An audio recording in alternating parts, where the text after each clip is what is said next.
lẹ́nu wa. Ìyìn rẹ̀ kò ní tán lẹ́nu wa. Àwa gbé ọ̀gá o. Àwa gbé ọ̀gá o. Àwa nìran iṣẹ́ fẹ́ rí rẹ.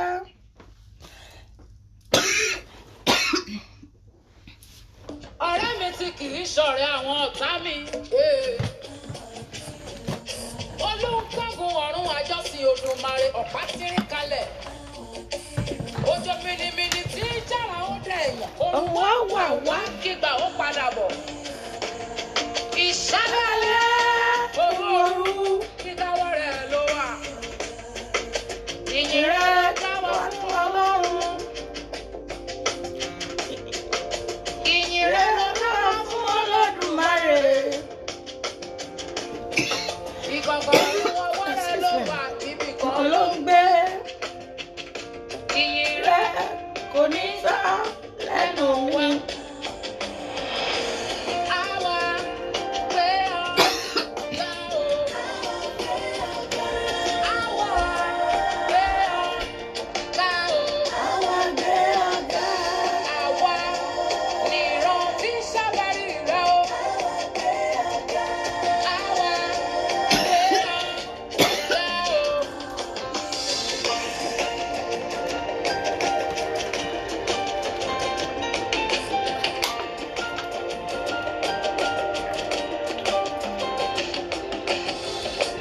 Agbára ló fi ná ayé já láti ṣàlù ọ̀run wáyé. Ọwọ́ra ló fi ná ọ̀run já ọmọ kọjá àwọn òkun. Ìyìn rẹ̀ Kò ní tán lẹ́nu mi.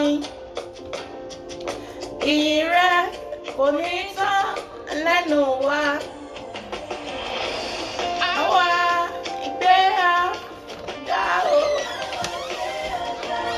Àwa gbé ọ̀gá o. Àwa nìran tí ṣàfẹ́rí rẹ̀. Àwa gbé ọ̀gá o. ọ̀rẹ́ mi tí kì í ṣọ̀rẹ́ àwọn ọ̀tá mi. A gbé ọ̀gá. Olùkọ́gun ọ̀run àjọsìn Olódùmarè ọ̀pá tírín kalẹ̀. Òjò mìnìmìnì tí ń Jẹ́rẹ̀ ó dẹ̀yàn. òru wá wà wá nígbà ó padà bọ̀. Ìṣálẹ̀ alẹ́ òru kíkáwọ́ rẹ̀ ló wà. Pátápátá ológo tó ń dán gbìnrín gbìnrín gbìnrín gbìnrín gbìnrín dídá nínú ògo ẹ̀wà o ìṣáájú ọ̀run. Àní àwa Ìran tí ṣàfẹ́rí rẹ̀. àwa Ìran tí ṣàfẹ́rí rẹ̀. ọ̀gbẹ́ni múlẹ̀ mọ́ dání olówó orí ayé. Gbé ọ̀gá. Àwa àgbẹ̀ ọ́. Àwa gbé ọ̀gá. Àgbẹ̀ ọ̀gá àgbẹ̀ ọ́. Àgbẹ̀ ọ́. Yes, èyí tá jó tó. Àwa gbé ọ̀gá.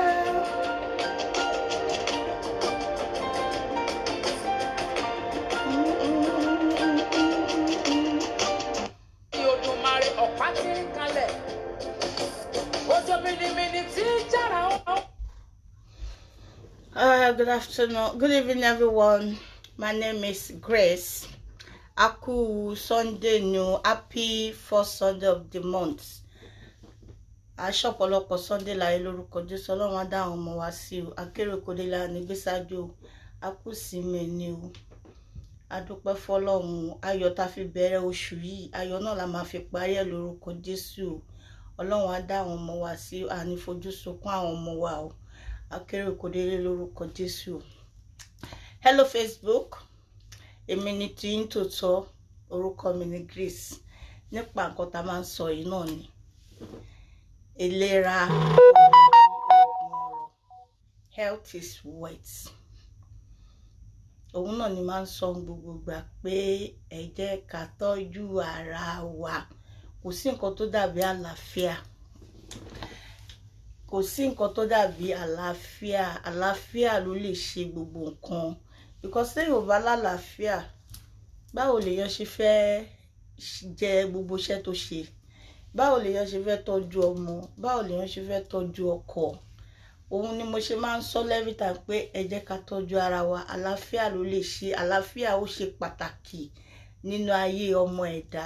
Ọlọ́run á fún wa lálàáfíà, àlàáfíà wa kò ní di fíafíà lórúkọ Jésù. Ọlọ́run á dá ọmọ wa sí, gbogbo ẹnikẹ́ni tó bá wà ní dùbúlẹ̀ àìsàn Ọlọ́run á fún wọn lálàáfíà, omi ara ẹ̀jẹ̀ ara wọn á gbà láfíà lórúkọ Jésù. A ò ní ṣubú dànù. Bí ṣe máa ń sọ, Juice Plus yìí ó jẹ́ nǹkan pàtàkì tó dá fún wa láti lò láti lè ṣe ìtọ́jú ara wa. Prevention is better than cure, báwọn olóyìnbó ṣe máa ń sọ.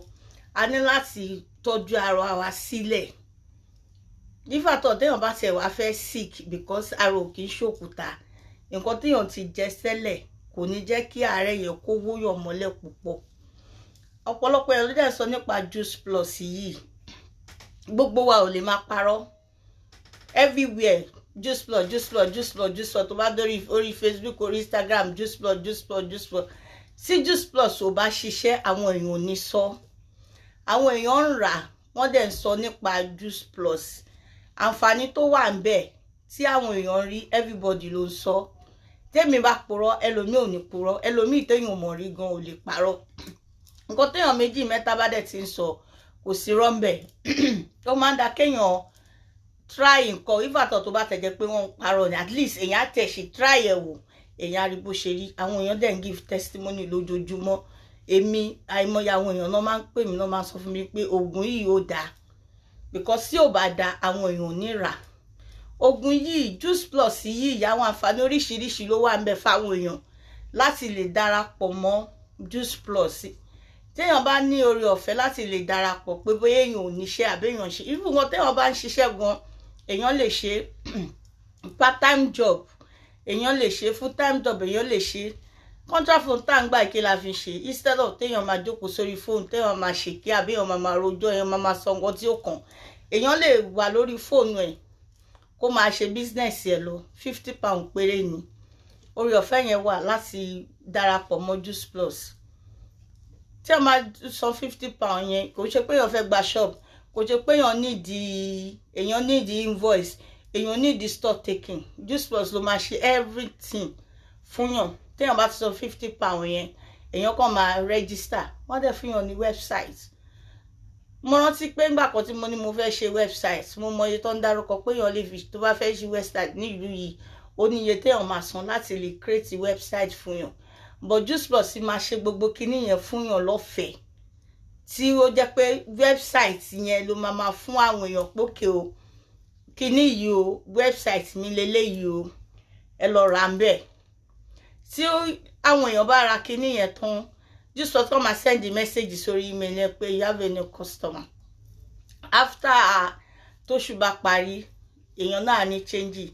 Instead of tó yẹ pé a máa dúró pé tọkọ mi ò bá dé, mi ò lè ṣe léyìí, mi ò lè ṣe léyìí. Èèyàn náà ní nǹkan kan tó máa fi support ọkọ àbọ̀mọ, bóyá àwọn ọmọ nídìí nǹkan àbí èèyàn fẹ́ fún family ẹ̀ ní nǹkan. Èèyàn náà ní change tiẹ̀ tó máa ná dà ń pé ó dìgbà tọkọ mi bá dé, àbí ó dìgbà tí bàbá alágbájá ní tóṣù bá parí lòun máa tó fún yàn lówó. Èèyàn náà ní ìdí láti ní owó tiẹ̀ tó máa ná, tó máa fi support inú ilé. Bóyá èèyàn fẹ́ ra milk, bóyá èèyàn fẹ́ ra sugar, àbí àwọn ọmọ fẹ́ jẹ chicken and chips. Èèyàn náà ní owó tiẹ̀ láti lè ṣe gbogbo àwọn nǹkan kéékèèké nínú ilé tóbìnrin gbọ́dọ̀ máa ṣe. Because at the end of the day, tó bá dé pé obìnrin ti ń béèrè lè àní magí, a fẹ́ ra milk, a fẹ́ ra ayò, ó máa ń sọkùnrin gbá máa wò pé kí ló dé, ṣé gbogbo ẹni kí n máa ṣe ni. Ẹjọ́ tẹ bá ń bọ̀ ẹ̀rọ àlùbọ́sà bọ̀, wá máa wò pé tí máa ń bọ̀ kiri àlùbọ́sà bọ̀, a yóò ṣe full housewife mọ́. Ṣé òun yẹn máa di foolish housewife sínú ilé ni? Tó bá ti ń dojoojúmọ́ ìjà ti ń jà, bí àwọn ẹbí yan nídìí £50, màmá sọ pé babalágbájá ẹ̀dẹ̀jọ́, àbúrò mi tó wálé kó nídìí £50. How long lèèyàn fẹ́ ṣe yẹn dà? Eléyìí £50 péré ni èèyàn máa fi join. Tí èèyàn máa dẹ̀ register Juice Plus, gbogbo nǹkan náà ṣe fún yàn. èèyàn máa register, èèyàn mọ́mọ lọ sí school lára àwọn tó lọ́mọ kéékèèké tó pé bóyá 3 hours lọ́mọ sì ṣe ní reception tó yẹ máa hanging around lórí fóònù bẹ́ẹ̀ instead of tó yẹ máa wá máa rìn kiri. Èèyàn kan lè bọ́ sí kọ́nà kan kó máa wá customer lórí internet. Online business lélẹ̀ kò ná anything. Fóònù yẹn nìkan náà, contract phone yẹn nìkan náà ló fẹ́ fi ṣe gbogbo nǹkan tó fẹ́ ṣe. Kí lè téèyàn ò lè ṣe online business? £50 péré ni, kò náyàn ní nǹkan kan. 27 country dẹ̀ ní Juice Plus yìí wà tó ti ń ṣe. The whole world ni yàtọ̀ sí Africa. The whole world ni wọ́n ti ń ṣe Juice Plus. £50 péré ni, kò náyàn jù bẹ́ẹ̀ lọ. Tábàárẹ̀ èèyàn tó nífẹ̀ẹ́ sí, website mi wà ńbẹ̀, ẹ pè mí. Nọ́mbà mi wà lórí Facebook, Instagram. Just you can call me anytime. Tó bá ti jẹ́ nípa business, èèyàn lè pè mí anytime. Let's talk about the business. If you want to know more about Juice Plus, just give me a call. My explain better. Bá ṣe lè make owó táwa náà máa lówó ara wa fúnra wa. Iṣẹ́ tá máa ṣiṣẹ́ Monday to Sunday. Monday to Sunday. Èèyàn náà ní change tiẹ̀ kò ń ṣe gbogbo gbà lọkùnrin máa fúnyàn ní kó máa ń sọkùnrin náà. Even àwọn obìnrin kó máa ń sùn wá pé kí ló dé gan papọ̀ ó ṣe jẹ́ pé tó bá ń bọ̀ wọ́n náà tó bá ó mọ̀ kò sẹ́ni tí ò kì í sùn bí ó ṣe yan ní gbogbo wa ló máa sùn. But instead irú nǹkan bẹ́ẹ̀ èèyàn náà wò pókè kò kéèyàn náà ṣe business ṣe online business kò ná anything kò ní the shop kò ní the invoice kò sí receipt gan bẹ́ẹ̀. Ó èèyàn gbé nǹkan lọ fún ẹni tó fẹ́ rà gan ẹni tó fẹ́ rà Juice Plus fúnra wọn náà máa lọ deliver fún pókè o ẹni yẹn ti order nǹkan tó fẹ́ rà o ó ti fi address ẹ̀ sí o.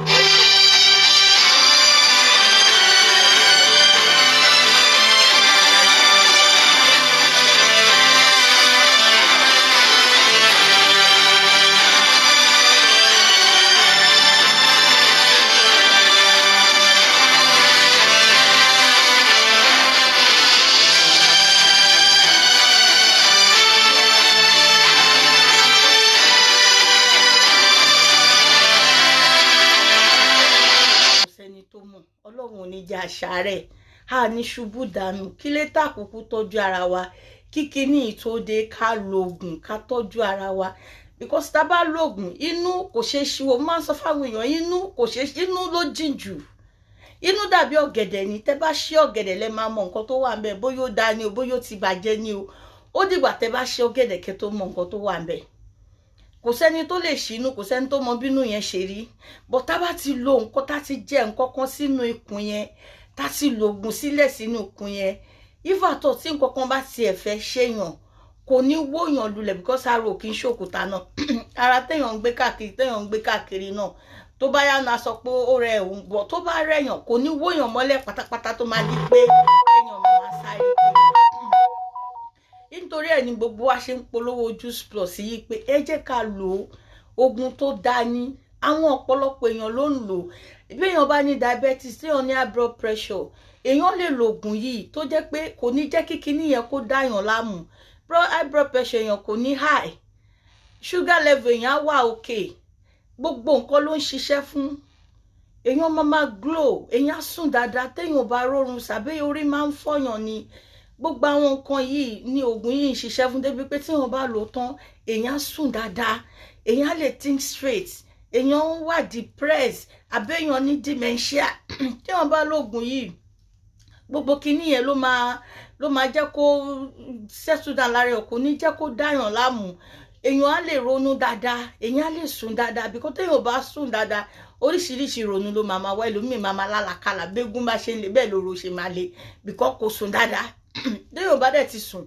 oríṣiríṣi ìrònú ló máa wá tó bá ṣe ń régún bẹ́ẹ̀ ló máa rorò bẹ́ẹ̀ ló máa rí gbogbo nǹkan inú ìdílé wọn ó máa ronú lọ jìnnà nítorí pé kò sùn dáadáa ni bó téèyàn bá sùn dáadáa èèyàn ò ní rí nǹkan kan kí tó máa lògùn yìí mi ń sùn tí má wọlé báyìí má kàn máa yíbọn nígbà tí mo bẹ̀ sí ní lògùn yìí tí má ti lògùn yìí máa sùn ìgbà míì tí ó gbà tí mi kì í sùn yẹn máa lálẹ́ oríṣiríṣi má kàn máa wò pé kí ló dé bọ̀ nígbà tí mo bẹ̀ sí ní lògùn yìí tí má ti lè wẹ̀ tí má ti lògùn yìí máa sùn ni mi ń rí nǹkan kan rò ó tí n bá dẹ̀ fẹ́ jí ni máa jí tẹ́lẹ̀tẹ́lẹ̀ tí n bá dìde báyìí máa wò pé bó ẹsẹ̀ ṣe ń ro mí lórí máa fọ́n gbọ́ kó sí gbogbo yẹn kò sí gbogbo yẹn.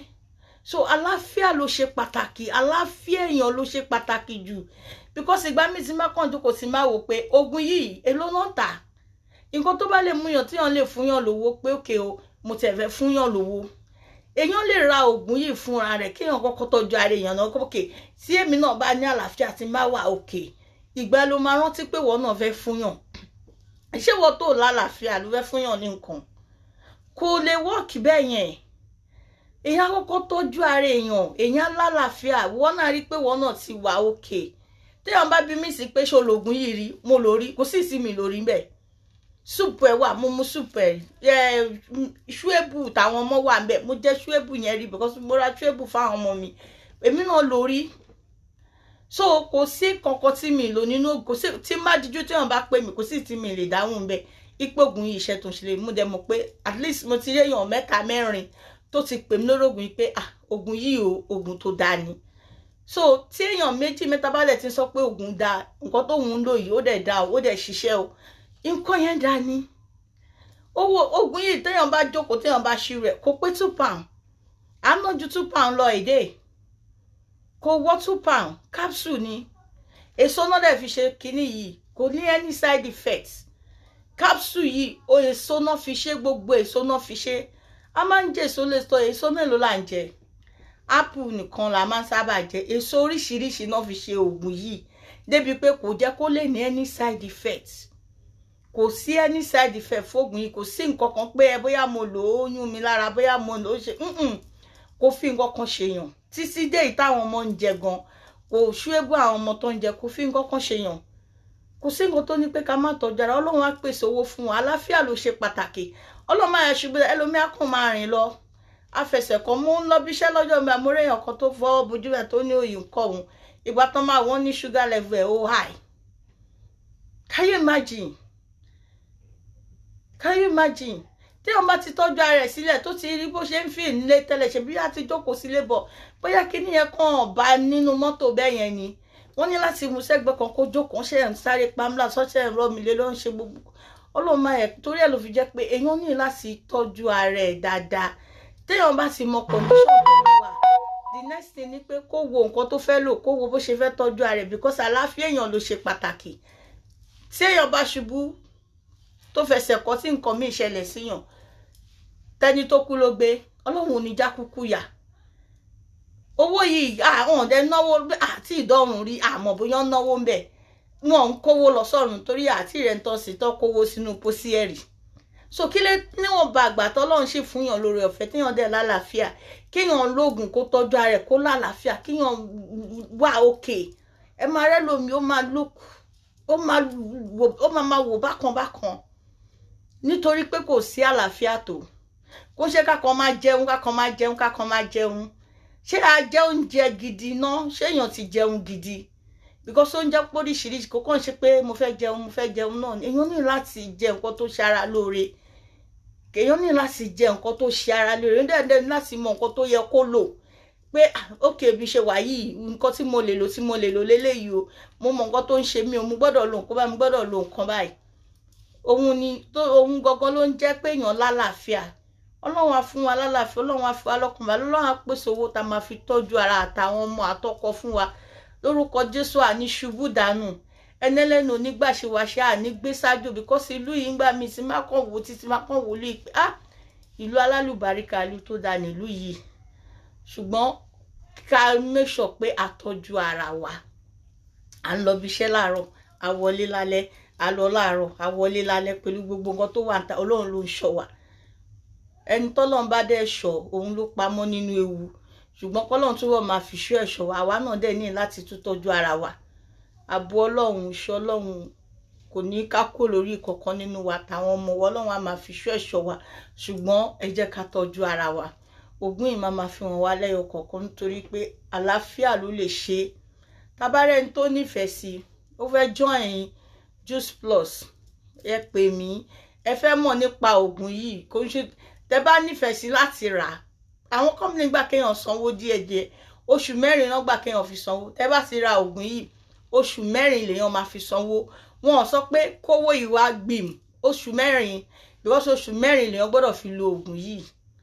mẹ́fà ló wà nínú bọ́ọ̀sì ẹ̀ oṣù mẹ́rin náà dẹ̀ ní kéèyàn fi lo oògùn yẹn so oṣù mẹ́rin yẹn náà gbà pé èèyàn lè fi sanwó yẹn ipe kéèyàn máa san díẹ̀díẹ̀ wọn ò fi nìyàn lára wọn ò tiẹ̀ gbé nígbé pé o gbọ́dọ̀ sanwó yìí tipátipá wọn ṣe bẹ́ẹ̀ wọ́n ṣe pé ok oṣù mẹ́rin ló fẹ́ fi lo oògùn yìí o oṣù mẹ́rin ló gbọ́dọ̀ máa sanwó yìí ó dẹ̀ máa san díẹ̀díẹ̀ ni so nǹkan téèyàn máa ń san díẹ̀díẹ̀ báwo ló ṣe fẹ́ níyàn lára oṣooṣù ni tóṣù bá parí wọ́n máa yọwó wọn tóṣù bá before you know it èèyàn ti sọ tán èèyàn ti lálàáfíà àlàáfíà ti dé sí àgọ́ ara èèyàn so kò sí pé níbo mo ti fẹ́ dájú owó yìí ti fẹ́ kólẹ̀ oṣù mẹ́rin náà ní kéèyàn fi san ọlọ́run á pèsè fún ọlọ́run á fún wa lálàáfíà o oògùn yìí máa fi hàn wá lẹ́yọ kọ̀ọ̀kan anybody tó bá nífẹ̀ẹ́ sí website mi wà lórí Facebook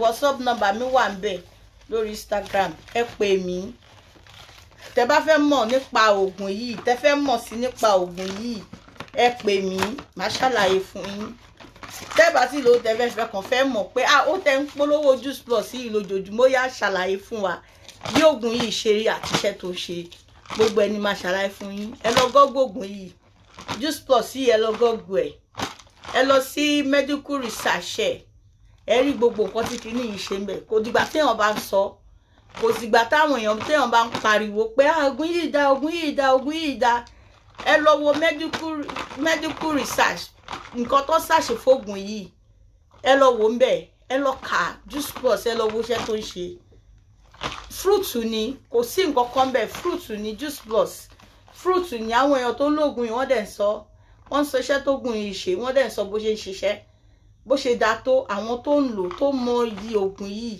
èmi lè sọ because èmi lò mo lo oògùn yìí dá gbogbo gba corona yìí oògùn yìí ni mo ń lò títí dìísìn mo ṣì ń lò so kí ló téèyàn ò ní tọ́jú ara èèyàn ẹni tó bá fẹ́ mọ̀ nípa oògùn yẹn pè mí you can inbox me you can send me a message I will get back to you òun ní mẹ́fà ló wà nù ẹ̀ oògùn yìí mẹ́fà ni oṣù mẹ́rin náà dẹ̀ ní kéèyàn fi lo oògùn yìí téèyàn bá ra mẹ́fà oògùn yìí bó ṣe wà yìí oṣù mẹ́rin ni wọ́n dẹ̀ máa gbowó oògùn yìí díẹ̀díẹ̀ lọ́wọ́ èèyàn wọn ò gbálẹ̀ kan náà kò ń ṣe pé o gbọ́dọ̀ sanwó yìí tán téèyàn bá ọ̀dà oògùn yìí 4 months lèèyàn máa fi lò 4 months tẹ́ máa fi lóyìn náà lèèyàn máa fi sanwó ẹ̀ oògùn yìí oògùn tó dẹ̀ ń ṣiṣẹ́ gidi gan ni èmi ní àwọn èèyàn lóríṣiríṣi tó ń give testimony lórí oògùn tó dẹ̀ máa sọ fún mi pé oògùn yìí dá o mo lẹ́ni tí ó ní high blood pressure tó high gan